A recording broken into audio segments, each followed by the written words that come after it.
Welcome friend, tally prime के इस course में आप सभी का स्वागत है। टैली के इस कोर्स में आज हम टैली से संबंधित कुछ महत्वपूर्ण स्कीम के बारे में जानेंगे।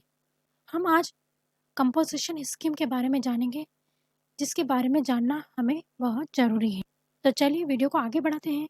परंतु वीडियो को आगे बढ़ाने से पहले अगर आपने अभी तक हमारे चैनल को सब्सक्राइब नहीं किया है तो अभी जाकर बेल आइकन को क्लिक कर हमारे चैनल को सब्सक्राइब जरूर करें। तो चलिए देखिए, सबसे पहले हम यह जान लेते हैं कि कंपोजिशन स्कीम होती क्या है और इसका उपयोग कहाँ पर किया जाता है और ये किस किस के लिए उपयोगी है। ठीक है, कंपोजिशन स्कीम क्या होती है?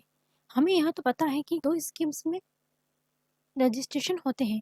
एक तो होती है हमारी रेगुलर स्कीम और दूसरी होती है कंपोजिशन स्कीम। रेगुलर स्कीम के बारे में हमने पहले जान लिया था कि जो भी हमने अभी तक ट्रांजेक्शन किए हैं, जो भी हमने जीएसटी में एंट्री की है, वो सब रेगुलर डीलर कस्टमर के थ्रू ही किए। ठीक है, जिसके पास जीएसटी नंबर होता है, जो जीएसटी टैक्स लगाने के काबिल होता है और जो आईटीसी क्लेम कर सकता है, वह रेगुलर स्कीम के अंतर्गत आता है। मतलब जिसके पास जीएसटी नंबर होता है, जो जीएसटी रजिस्ट्रेशन रेगुलर रजिस्ट्रेशन के अंतर्गत आता है, जिसके पास रेगुलर स्कीम होती है। इसी तरह कंपोजिशन स्कीम में एक ऐसी स्कीम होती है जिसमें अपनाने पर आपको अपने सभी ट्रांजेक्शन को अलग अलग डिटेल देने की ज़रूरत नहीं होती। मतलब यहाँ पर आपको जो प्रोसेस रेगुलर स्कीम में करना होती है, वो यहाँ पर करने की आवश्यकता नहीं होती और उन्हें अपने पूरे व्यापार का सिर्फ 1% टैक्स देना होता है। और यहाँ पर क्या होता है, हमें टैक्स लगाने की आवश्यकता नहीं होती है। कंपोजिशन स्कीम में यह होता है और इसमें क्या होता है कि जो व्यापार का जो हमारा बनता है बिल, उस पर 1% टैक्स लगाकर देना होता है। वस्तुओं के व्यापार पर 1% टैक्स लगा देना होता है और इसी तरह सर्विस के व्यापार पर भी उसकी कैटेगरी के अनुसार हमें टैक्स लगाकर देना होता है। अब यहाँ कंपोजिशन स्कीम में क्या होता है, सामने वाला व्यक्ति जीएसटी देने के काबिल नहीं होता है, वह कंपोजिशन स्कीम वाला होता है। तो अगर हम उनसे उनको सामान बेच रहे हैं या हम खरीद रहे हैं, तो हमारी जिम्मेदारी हो जाती है कि हम सामने वाले व्यक्ति का जो टैक्स बना है वो जाके गवर्नमेंट को पे करें। यह स्कीम टर्नओवर के आधार पर होती है। जैसे कि सालाना टर्नओवर 1.5 करोड़ रुपए या इससे कम है तो वह कंपोजिशन स्कीम को अपना सकता है। मतलब अगर आपका सालाना अगर आपका सालाना टर्नओवर 1.5 करोड़ रुपए है या इससे कम है, तभी जाके आप कंपोजिशन स्कीम के अपना सकते हो। और कुछ ऐसे स्पेशल स्टेट्स जिनका सालाना टर्नओवर 75 लाख रुपए या इससे कम होता है, तो वह भी कंपोजिशन स्कीम के अंतर्गत आ सकते हैं। ठीक है, कुछ ऐसे स्पेशल हमारे जो पहाड़ी स्टेट्स होते हैं, इसके अंतर्गत जैसे असम, त्रिपुरा, हिमाचल प्रदेश, मेघालय, सिक्किम, नागालैंड, मणिपुर, उत्तराखंड, मिजोरम आदि स्टेट इसके अंदर आते हैं और सर्विस स्कोप में सालाना टर्नओवर 50 लाख रुपए या इससे कम होने पर ही व्यापारी इस कंपोजिशन स्कीम को अपना सकते हैं। ये हमारे पहाड़ी इलाके जिनका नाम हमने अभी बताया है, ये उनके लिए है। कंपोजिशन डीलर वह होता है जो सिर्फ अपने ही राज्य में माल बेचते हैं, पर वह केवल अपने ही राज्य से में माल बेच सकते हैं, दूसरे राज्य में नहीं। परंतु दूसरे किसी राज्य से माल खरीद जरूर सकते हैं। मतलब यहाँ पर यह कंडीशन रहती है कंपोजिशन डीलर की कि वह केवल अपने ही राज्य में माल को बेच सकते हैं, दूसरे राज्य में माल बेच नहीं सकते। परंतु दूसरे किसी राज्य से माल खरीद जरूर सकते हैं। मतलब हम दूसरे राज्य, जैसे हम एमपी के हैं और हम राजस्थान में माल बेच रहे हैं, ठीक है, तो वह कंपोजिशन स्कीम के अंतर्गत नहीं आएगा, क्योंकि हम इंट्रा स्टेट में ही अगर माल बेच रहे हैं तो कंपोजिशन स्कीम के अंतर्गत आ जाएगा। परंतु अगर दूसरे स्टेट से अगर माल खरीद रहे हैं तो ज़रूर आप कंपोजिशन स्कीम को अपना सकते हैं। इसी तरह एक रेगुलर डीलर वह होता है जो अपने ही राज्य में कंपोजिशन डीलर से माल को परचेज कर सकता है। कंपोजिशन डीलर जो सेल करता है, तो वह सेल पर जीएसटी को ऐड करके वसूल नहीं कर सकता। ठीक है, कंपोजिशन डीलर की यह कंडीशन होती है कि वह कंपोजिशन स्कीम उसने अपना रखी है, तो वहाँ पर टैक्स वसूल नहीं सकते, वो टैक्स देने के काबिल नहीं होता है, वो टैक्स लगा के बिल नहीं दे सकता है। ठीक है, मतलब वह किसी भी माल या सर्विस पर बिल पर जीएसटी टैक्स लगा कर नहीं दे सकता। उसे अपने व्यापार के अनुसार जीएसटी टैक्स अपने पास से भुगतान करना होता है। मतलब अगर सामने वाला व्यक्ति कंपोजिशन स्कीम के अंतर्गत आता है और हम रेगुलर स्कीम के अंतर्गत आते हैं, तो हमारी जिम्मेदारी होती है कि हम जो उसका टैक्स बनाए हैं गवर्नमेंट को उसका भुगतान करें। इसी तरह रेगुलर डीलर में कंपोजिशन डीलर से माल खरीदने पर हमें कोई भी जीएसटी चार्ज नहीं करना होता है। ठीक है, इसी तरह रेगुलर डीलर में कंपोजिशन डीलर से माल खरीदने पर हमें कोई भी जीएसटी चार्ज करने की आवश्यकता नहीं। चलिए आगे देखते हैं। इस तरह कुछ बातें हमें जानना जरूरी है। यदि हम मतलब रेगुलर डीलर हैं, किसी अन्य कंपोजिशन डीलर से माल खरीदते हैं, तो कंपोजिशन डीलर जो है वह हमसे कोई भी जीएसटी चार्ज नहीं कर सकता है। ठीक है, मतलब हम रेगुलर डीलर हैं और हम कंपोजिशन स्कीम वाले डीलर से माल खरीद रहे हैं, तो वह हमें टैक्स लगाकर बिल नहीं दे सकता है, वो हमारे लिए जीएसटी चार्ज नहीं कर सकता है। पर जब हम कंपोजिशन डीलर से जो माल खरीदा है उसे बेचते हैं, तो हमें उस माल पर जीएसटी लगाकर बेचना होगा। परंतु एक बात हमें जानना ज़रूरी है कि हमने जो कंपोजिशन डीलर से जो माल परचेस किया है, अगर हम अन्य किसी पार्टी को वह माल बेचते हैं तो हमें उस पर जीएसटी टैक्स लगाकर बेचना होगा, क्योंकि हम तो रेगुलर स्कीम वाले हैं। ठीक है, इसी तरह यदि हम एक रेगुलर डीलर हैं, जो चाहे फिर हमने किसी माल खरीद पर टैक्स दिया हो या ना दिया हो, लेकिन यदि हम एक रेगुलर डीलर हैं तो उसके हिसाब से हमें यह माल जब भी बेचेंगे तो हमें जीएसटी लगाकर ही बेचना होगा। देखिए, यहाँ पर यह बात की जा रही है कि अगर हम रेगुलर डीलर हैं, पर फिर चाहे हमने माल खरीद पर टैक्स दिया हो या ना दिया हो, लेकिन यदि हम रेगुलर डीलर हैं, तो उसके हिसाब से जितना भी टैक्स बन रहा है, तो माल बेचते समय हमें उसमें जीएसटी लगाकर बेचना होगा। ठीक है?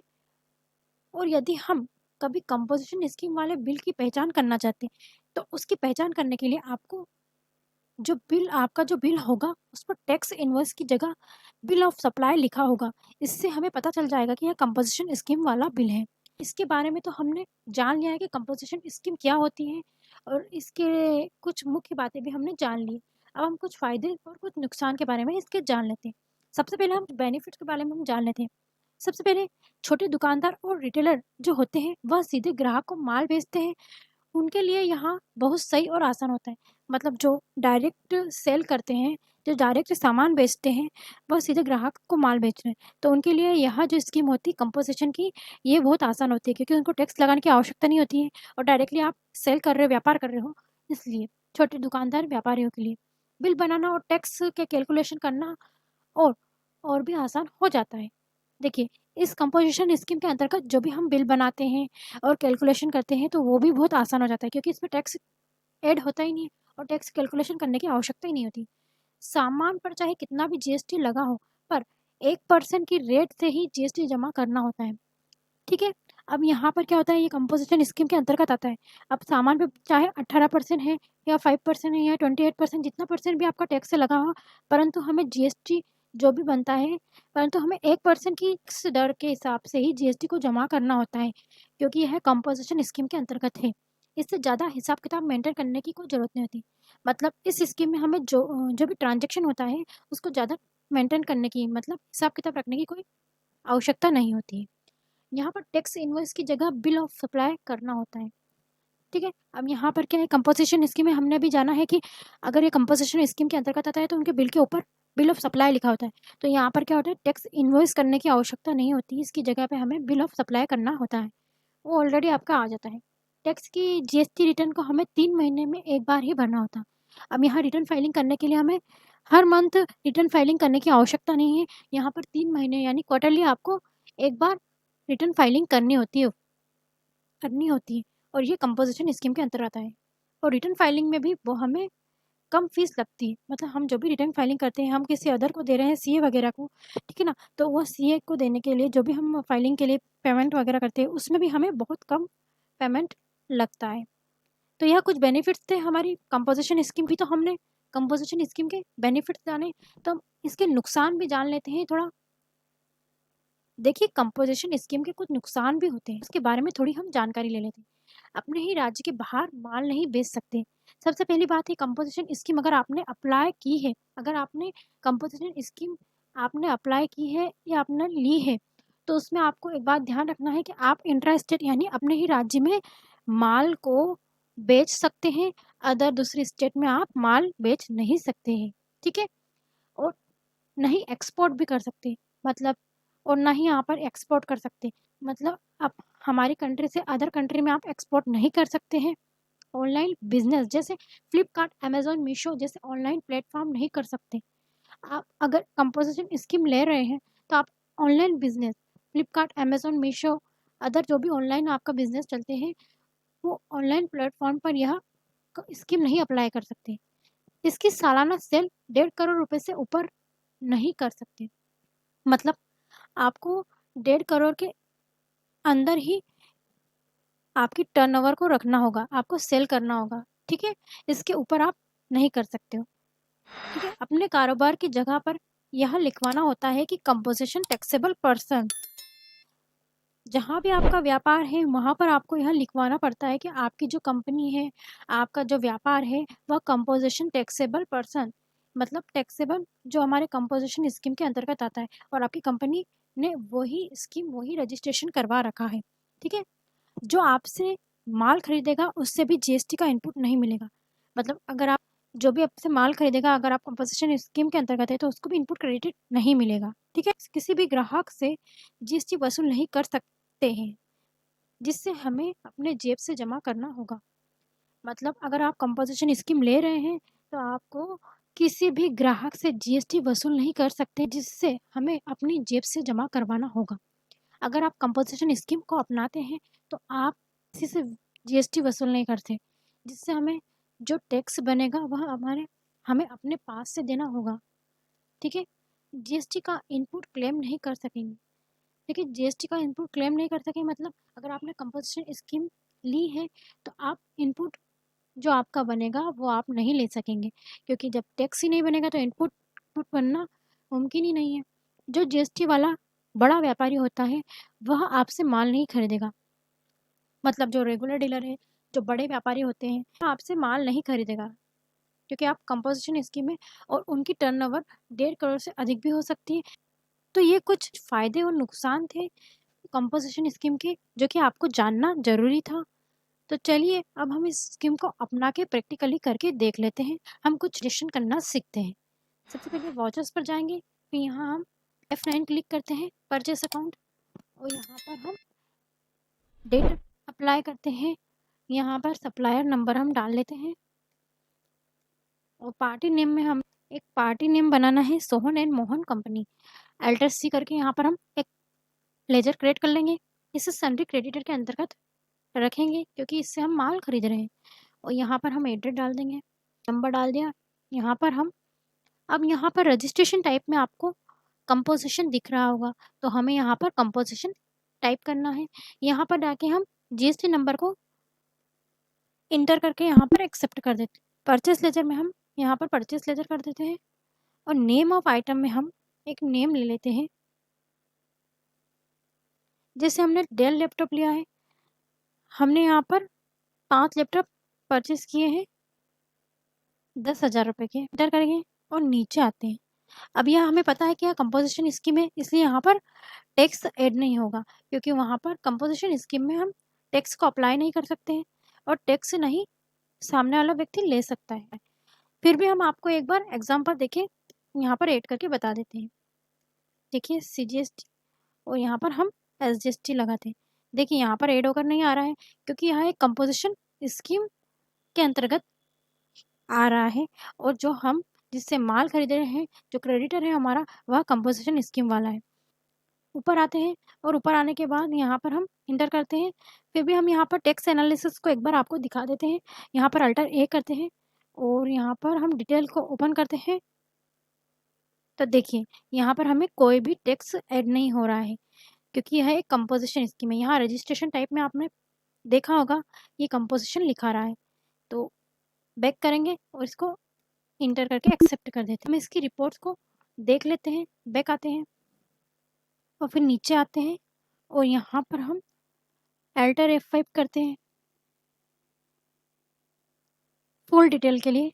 और यहाँ पर हमें exempt, nil rated and non GST inward supplier लिखा रहा है और फिर from a supplier under composition scheme, इसको इंटर करते हैं और यहाँ पर कंपोजिशन स्कीम वाली सेकेंड एंट्री हमें दिखा रखी है, ठीक है। तो ये रही हमारी सोहन एंड मोहन कंपनी, जिससे हमने अभी 50,000 रुपये का जो है परचेसिंग किया है ठीक है। तो इस तरह से हम यहाँ पर कंपोजिशन स्कीम की रिपोर्ट्स भी देख सकते हैं और कंपोजिशन स्कीम वाले डीलर से अगर परचेस करते हैं तो उसकी एंट्री हम आसानी से कर सकते हैं। स्किप करते हैं। और इसी तरह से अगर आप परचेस की एंट्री देखना चाहते हो तो आप प्रॉफिट एंड लॉस अकाउंट में जाकर, यहाँ पर आपको परचेस अकाउंट दिया गया है, वहाँ पर जाकर alter F5 detail full detail को ओपन करें और फिर यहाँ पर आपको परचेस की पूरी जानकारी दी गई है और फिर यहाँ परचेस अकाउंट पर जाएं, इंटर करें। फिर यहाँ मंथ वाइज आपको डिटेल दी गई है। यहाँ पर हमने मई मंथ में अभी कंपोजिशन डीलर की एंट्री की है तो हम यहाँ पर इंटर करते हैं और यहाँ पर सेकेंड वाली जो एंट्री हमारी सोहन एंड मोहन कंपनी की यहाँ पर शो हो रही है, जो कि हमने अभी की है एक कंपोजिशन डीलर से। ठीक है। तो इस तरह से हम यहाँ पर परचेस अकाउंट की एंट्री भी देख सकते हैं। अगर आपको और डिटेल चाहिए इसकी तो आप पूरी इसको इंटर करके वो एंट्री को ओपन करके भी देख सकते हैं। स्केप करेंगे, अब बैक करके बाहर आते हैं। तो चलिए आज के लिए इतना ही। आप इसी तरह हमारे साथ बने रहिए ताकि टैली से संबंधित और इंटरेस्टिंग और इम्पोर्टेंट टॉपिक हम आप तक पहुंचा सकें और आपको सिखा सकें। आशा है इसी तरह आप हमारे साथ बने रहेंगे। नेक्स्ट वीडियो तक आप इन सभी का रिवीजन करिए। आगे हम आपको इम्पोर्ट एक्सपोर्ट के बारे में बताएंगे। Thank you. अगर आपको हमारा वीडियो पसंद आया हो तो इसे प्लीज़ लाइक, शेयर और सब्सक्राइब ज़रूर करें। Thank you.